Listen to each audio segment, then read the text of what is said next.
Hello, and welcome to the Schmidt List, the podcast for people dedicated to managing successful projects, developing impactful products, and building engaged teams. And now, here's your host, Kurt Schmidt. Hello, everyone. Before I started this podcast, I created a long list of inspiring leaders in technology and design that I wanted to interview, and that became the Schmidt List. And from high on that list, I'm excited to place a check mark squarely next to this week's guest. This week, I'm talking with Brett Harned, project management thought leader, founder of the Digital PM Summit Conference, and author of the book, Project Management for Humans. There are a lot of books out there on project management, but Brett has written one of the more impressive ones I've had the pleasure of reading, and I can't recommend it enough. Brett and I discuss his book and how to become a more strategic leader. If you like this conversation, let me know. We now have a Facebook page at facebook.com/SchmidtList. Now on to the interview, which I know you're going to love. Hey, Kurt. Hey, Brett, how are you? Good, how are you? Oh, I'm living the dream. Same here. Cool. All right, so I want to jump right in and talk a bit about how you landed in the project management role and kind of the things that you're doing these days. I've experienced myself, and I know a lot of other PMs do, you kind of accidentally become a project manager. Maybe it's not your initial career focus, but you find out that you have a lot of those characteristics and you get excited about the idea of delivering on things. Tell me a bit about your journey on how you went from where you were at to kind of where you're at now. Right out of college, I actually worked for a startup. My focus in college was in English and fine arts, so really nowhere near or even touching anything surrounding management. So in my first job, I was really focused on writing and editing. It was my first job. Didn't learn anything about the internet or code or design when I was in college.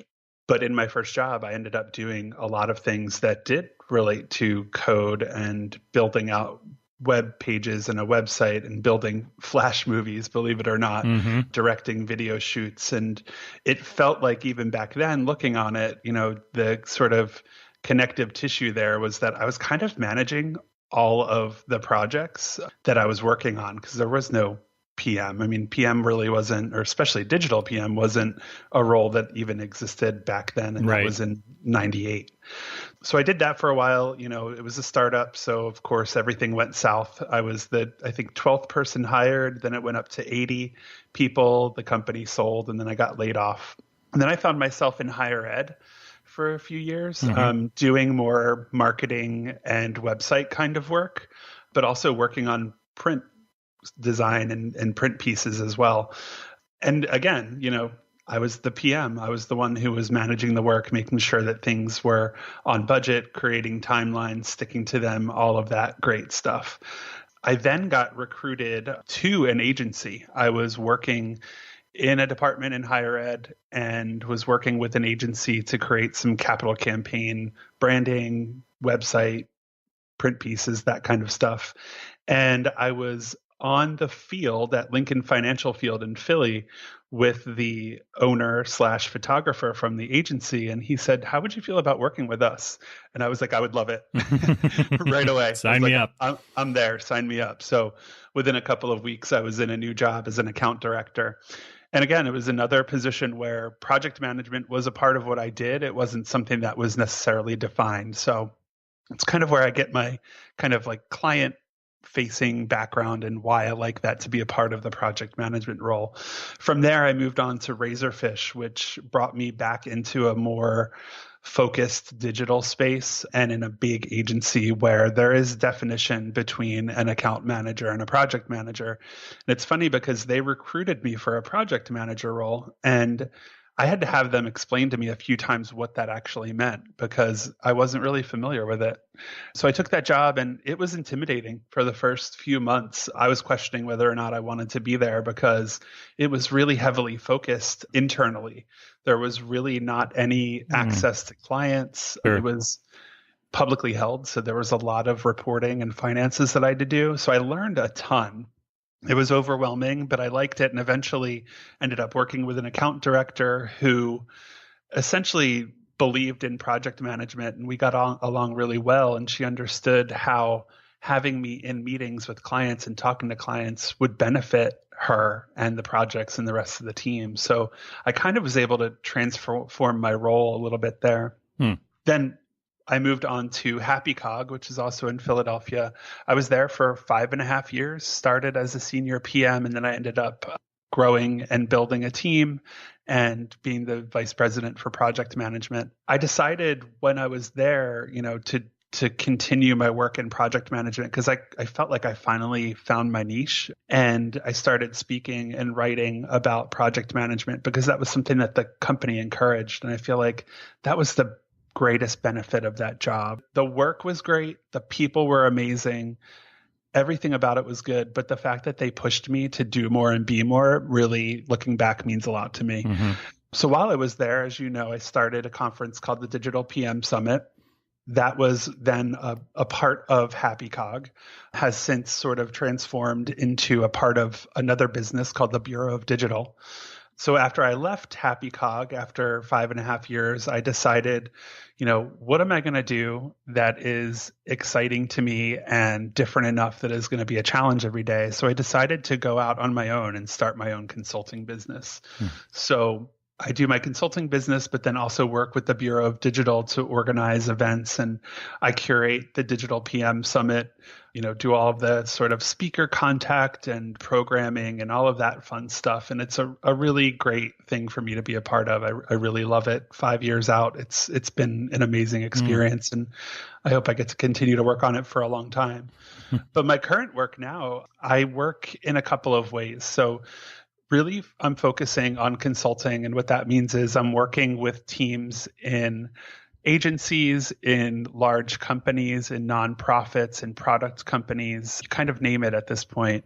And I'm working with them in a variety of ways. Typically, I like to start off with a project where I get to know them and do an assessment on their project management practices, make some recommendations. Recommendations can be anywhere from, how to sort of rejigger a process or how to smooth out some issues with a process to onboarding new tools, training and coaching project managers. It really kind of runs the gamut. And I'm loving that work because I get to see the impact of what I'm recommending and the changes that it's making within organizations pretty quickly. I think it's super valuable to have somebody like yourself, as experienced as you are, to be able to come in as an outside force to help coach these teams and understand how they are. Because again, in an agency, sometimes they don't have a centralized sort of aspect to them. They might not have a PMO, or they might have sort of a version of it where they're spending time on the team.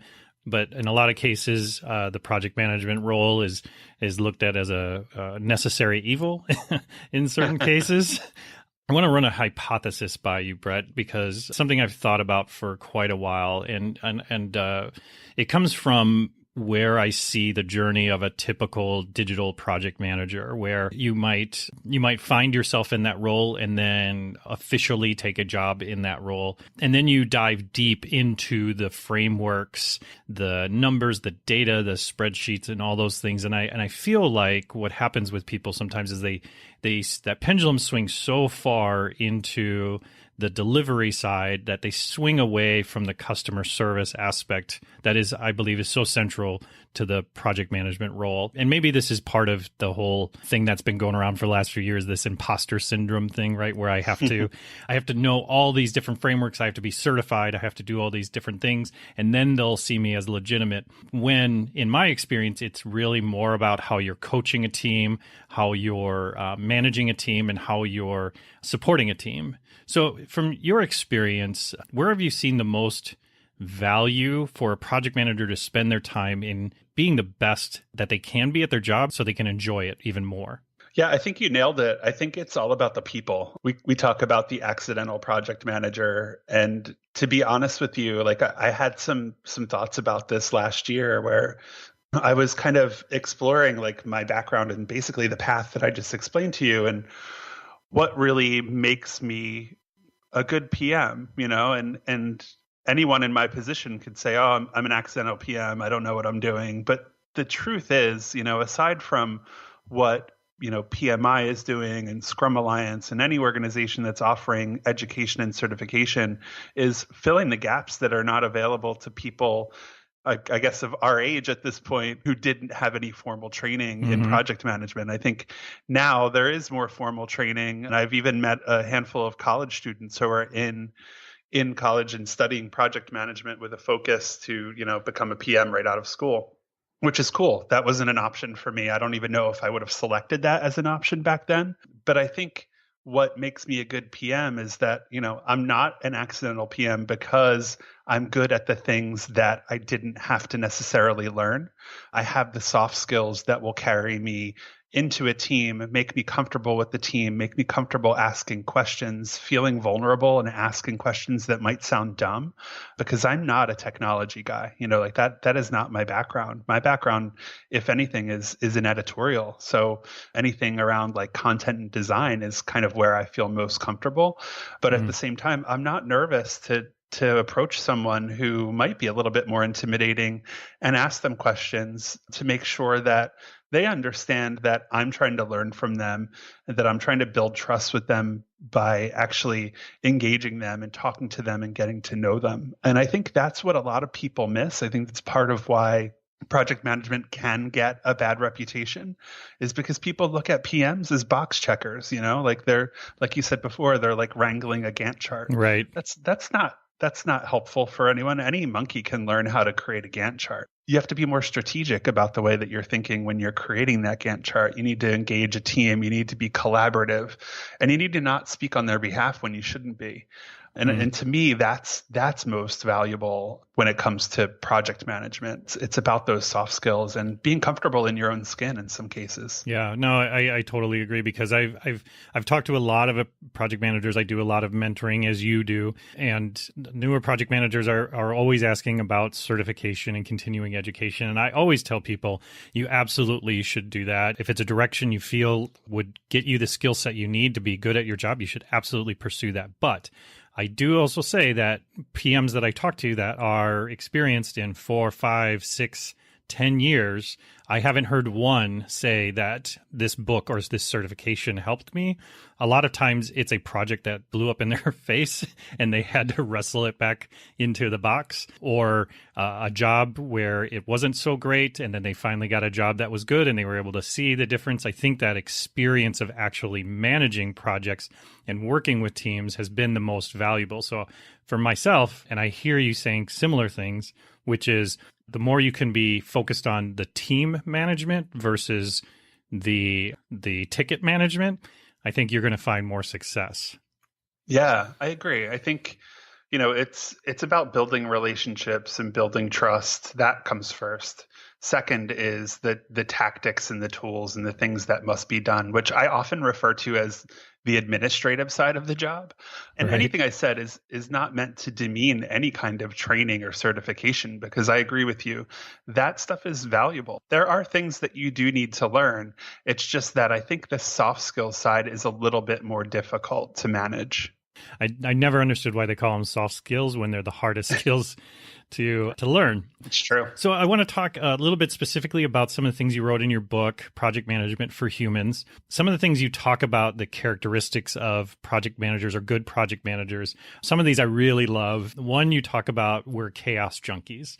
Yeah. And we're highly organized people, but we do our best to maintain order and a calm presence, at least in front of our teams. Maybe could you give me a little bit more context around what you mean by chaos junkies? Yeah, so I actually created those principles for a presentation last year because I really was starting to think about what makes a good PM and what kind of principles we could follow as a community to make sure that we're all sort of working on the same level. And to me, that's kind of my own personal manifesto in a way that happily for me made it into the book.